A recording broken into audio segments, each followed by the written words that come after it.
Bem-vindos ao Política de A a Z, o canal que simplifica o politiquês. Estamos aqui em Brasília, capital da República, mais especificamente na Praça dos Três Poderes, para o primeiro vídeo da nossa série. Estão aqui, frente a frente, as três instâncias do Estado brasileiro, e é sobre elas que falaremos. São muitos os órgãos e as instituições, os atores que compõem o Estado brasileiro. Ministérios, secretarias, tribunais, assembleias, ministros, governadores, deputados, senadores, juízes, prefeitos, vereadores. Ufa, é muita gente. Mas afinal, quem são eles? Quais são os seus papéis, suas responsabilidades? Pode parecer difícil de entender, mas não é, e nós vamos te ajudar. Em 1748, o filósofo francês Montesquieu escreveu o livro O Espírito das Leis, no qual elaborou a teoria dos três poderes e do sistema de freios e contrapesos. Tratava-se de uma nova concepção de governo, diferente do modelo absolutista vigente na época. As ideias de Montesquieu inspiraram a formação dos estados modernos no Ocidente, inclusive no Brasil. Sendo assim, nosso Estado é composto pelo Poder Executivo, o Poder Legislativo e o Poder Judiciário. Essa divisão tem como objetivo a contenção do poder pelo poder, ou seja, impedir que um governante ou uma instituição não exceda o papel que lhe foi conferido e abuse do poder, podendo violar os direitos dos cidadãos e as próprias leis.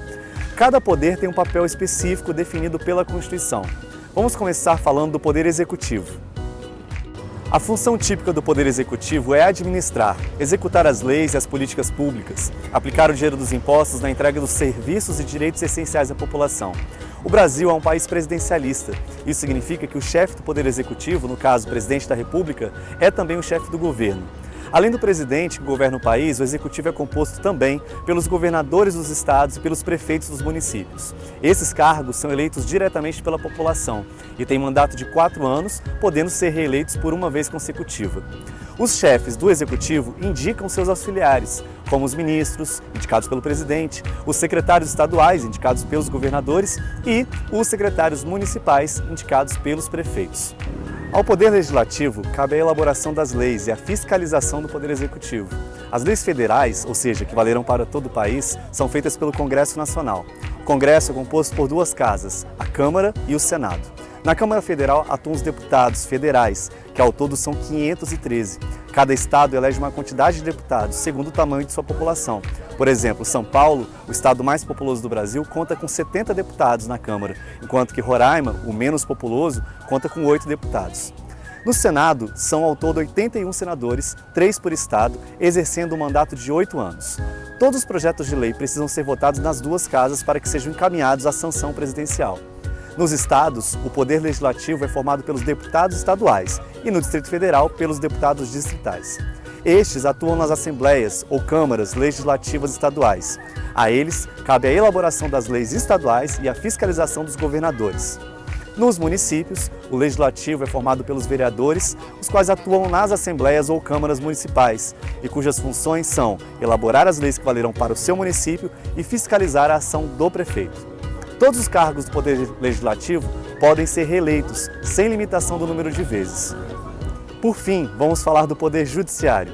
Ele é composto pelos ministros, desembargadores e juízes. Está organizado em diferentes órgãos e áreas.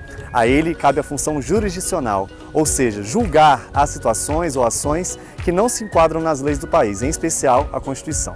O órgão máximo do Poder Judiciário brasileiro é o Supremo Tribunal Federal, composto por 11 ministros que julgam algumas das questões mais importantes do país. Ao contrário do Executivo e do Legislativo, o Judiciário não é eleito pela população.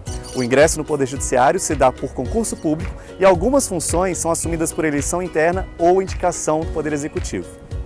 Esses são os chamados 3 poderes da República. Cada um tem a sua função, que deve ser controlada pelos demais. Por isso, dizemos que os poderes são ao mesmo tempo independentes e harmônicos.